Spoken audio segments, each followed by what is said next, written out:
बिस्मिल्लाहिर्रहमानिर्रहीम। आज हमने पढ़ना है र्यूमन्स।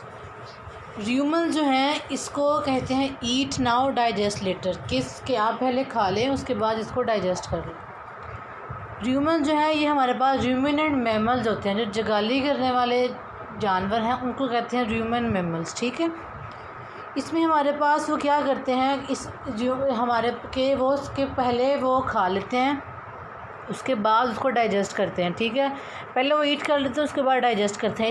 इसकी हमारे पास जो एग्ज़ाम्पल्स में हमारे पास आता है cows, sheeps, elk, bison, water buffaloes, goats, giraffe, deer. आप सिंपल कॉमन एग्जांपल है, अगर आप लोग गाय भैंस देखें तो वो क्या करते हैं, वो हर टाइम जो है उनका जो है वो मुंह चलता रहता है। ठीक है, गाँव स्पेशली काउस का क्या करते हैं कि वो जितना भी चारा होता है उनका, जो भी उनका ग्रास होती है वो खा लेते हैं, वो उसको सारे ईट कर लेते हैं। देन वो क्या करते हैं कि उनके वो उसको दोबारा रीस्वॉलो करते हैं और री इनगल्फ करते हैं और digest with the passage of time बार बार उसको डाइजेस्ट करते रहते हैं वो। ठीक है, अब इसमें हमारे पास ये हमारे पास मॉडिफिकेशन है। ह्यूमन है वो तो एक दफ़ा उसने खा लिया, उसको दोबारा वो उसको रीसॉलो नहीं कर सकता, या तो फिर वॉमिटिंग आती है। लेकिन अगर आप इधर इस साइड पे इन मैमल्स में देखें तो ये रीसॉलो करते हैं, हर टाइम मुंह जलता रहता है। वो क्या करते हैं, वो स्टमक से दोबारा उनके माउथ में फूड आ जाता है और वो उसको चबाते रहते हैं अनटिल कि जब तक उनको जो नेक्स्ट मील है वो प्रोवाइड ना किया जाए।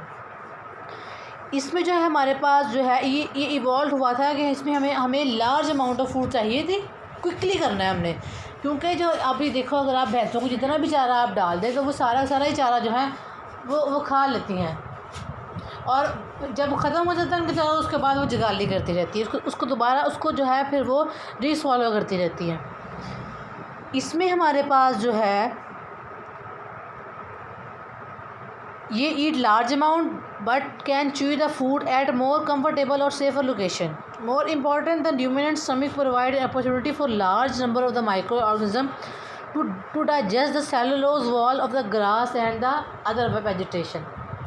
ये जो है सेलुलोज, जितने भी हमारे पास ग्रीन कलर जो वेजिटेबल्स हैं, ग्रीन कलर जो है उसमें हमारे पास सेलुलोज पाया जाता है। ठीक है, अब हमारे पास जो स्टमक है, इन मैमल्स के स्टमक में हमारे पास सेलुलोज जो है, सेलुलेज एंजाइम पाया जाता है जो कि सेलुलोज को डाइजेस्ट करता है। ठीक है, सेलुलोज को सिंपल जो है ग्लूकोज में जाकर तोड़ देता है, जिससे उनको एनर्जी मिलती है।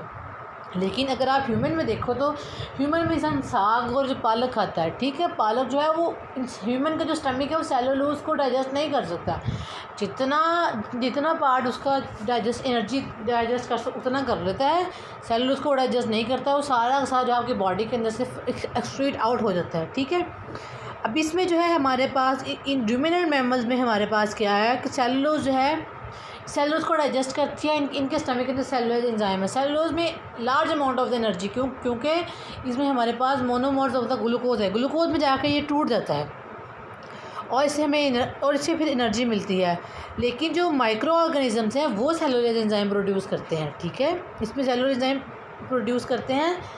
इसमें इनके स्टमक में र्यूमिनेंट एनिमल्स के स्टमक में ह्यूमन में बेसिक डिफरेंस ये भी है कि इनमें जो है इनके जो माइक्रो ऑर्गेनिज्म है वो सेलुलोज एंजाइम प्रोड्यूस करते हैं, सेलुलोज को तोड़ देते हैं उसके अंदर ग्लूकोज के अंदर। ह्यूमन में जो है वो इस तरह नहीं होता। अब जो है वो र्यूमिनेंट्स में अब वो मैकेनिज़्म बताएगा कि वो किस तरह, पहले हम उसके स्टमक के वो चैम्बर्स पढ़ लें कितने चैम्बर्स हैं, उसके बाद फिर मैं आपको बताऊंगी इनके अंदर जो डाइजेशन है वो किस तरह होती है। स्टमक जो है इसके जो है 4 चैम्बर्स हैं हमारे पास, large, small, upper and down pouch. ठीक है, जो लार्ज पाउच है उसको हम कहते हैं र्यूमेन, स्मॉल को रेटिकुलम। उसके बाद जो lower portion of the stomach जो है उसको हम एंटी चैम्बर या ओमेसम, और उसके बाद जो हमारे पास 2 स्टमक है उसको हम कहते हैं अबोमेसम। ठीक है, अभी हमारे पास ये जो फूड है किस तरह होती है। जो फूड है हमारे पास सबसे पहले जो है ये फूड है हमारे पास, ये इंटर होगी र्यूमन में। ठीक है, र्यूमन से इंटर होने के बाद ये क्या करेगी, इसके ऊपर माइक्रो ऑर्गेनिज्म एक्ट करेंगे। माइक्रो ऑर्गेनिज्म एक्ट करने के बाद ये क्या करेगा, ये फ्लूइड सा लिक्विड सा हमारे पास जो है एक मैश बन जाएगा। बॉडी हीट होगी, चर्निंग होगी, स्टमक वर्क करेगा। ह्यूमन में एक्चुअली वर्किंग होती है, ठीक है। इसके ऊपर माइक्रो ऑर्गेनिज्म एक्ट करते हैं और ये वर्क करते हैं, और ये फिर क्या करेगा, ये इसको पल्पी मैस बना देगा, एक सॉफ्ट सा मैस बन जाएगा। उसके बाद ये पल्पी मैस मूव करेगा रेटिकुलम से। रेटिकुलम में सबसे पहले ह्यूमन में, उसके बाद हमारे पास जाएगा रेटिकुलम में। रेटिकुलम में क्या करेगा, दोबारा जगाली करेगा, ठीक है। रिजुविनेट करेगा, दोबारा जगाली करेगा, जितना वो कहते हैं ना दोबारा उसका मुंह चल रहा है, डाइजेस्ट करेगा, उसको दोबारा जगाली करेगा, ठीक है। उसको च्यू करेगा, थॉरली च्यू करेगा।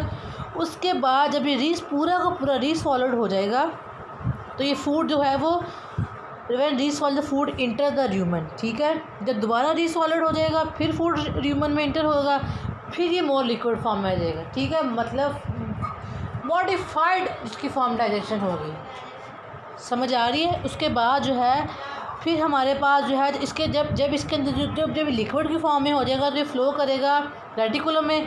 रेटिकुलम के बाद ओमेसम में, ओमेसम के बाद ये ग्लैंडुलर रीजन में जाएगा, जहाँ पे हमारे पास जो ट्रू स्टमक हमारे पास जो है ट्रू स्टमक है अबोमेसम। उसके बाद डाइजेस्टिव एंजाइम इस पर इनकाउंटर करेंगे और इसकी जो डाइजेशन है पूरी हो जाएगी। अगर आप फिगर में देखें, तो फिगर में जो हमारे पास स्मॉल इंटेस्टाइन से फूड आ रही है, ये जो एरोज शो कर रहे हैं, कि एरोज आपको बता रहे हैं डाइजेशन ऑफ द फूड, ठीक है। इसोफेगस से फूड इंटर हो रही है, ठीक है। उसके बाद जा रही है र्यूमन में, ठीक है। र्यूमन के बाद फूड जा रही है हमारे पास रेटिकुलम में। रेटिकुलम के बाद हमारे पास एंटी चैम्बर में जाएगी। एंटी चैम्बर हमारे पास है ओमेसम। उसके बाद हमारे पास जाएगी अबोमेसम। ये जो है ये आपको एरोज बता रहे हैं कि फूड जो है आपकी इस तरह जो है इंटर होगी। अब हमारे पास जो र्यूमिनेंट में अगर आप र्यूमिनेंट में देखो, तो हमारे पास रैबिट्स हैं जो घास खाता है, र्यूमिनेंट है। अगर आप इसका स्ट्रक्चर देखें, ईसोफेगस माउथ से इसने फूड इंटर की, ईसोफेगस में जाएगी, उसके बाद स्टमक जाएगा स्टमक में, स्टमक के बाद स्मॉल इंटेस्टाइन में फर्दर डाइजेशन एब्जॉर्प्शन। उसके बाद अपेंडिक्स में जितना भी उसका वेस्ट है कुछ अपेंडिक्स में जाएगा, ठीक है। उसके बाद जो है लार्ज इंटेस्टाइन में फर्दर डाइजेशन, और उसके बाद जो है एनस के थ्रू बॉडी से एक्सक्रीट आउट हो जाएगा। रैबिट्स का डाइजेस्टिव सिस्टम और मैमल्स में ह्यूमन का डाइजेस्टिव सिस्टम बहुत ज़्यादा मैच करता है। कोई भी डाइजेस्टिव सिस्टम के अकॉर्डिंग कोई भी अगर मेडिसिन बनती है, सबसे पहले वो अप्लाई होती है रैबिट्स पे। क्यों?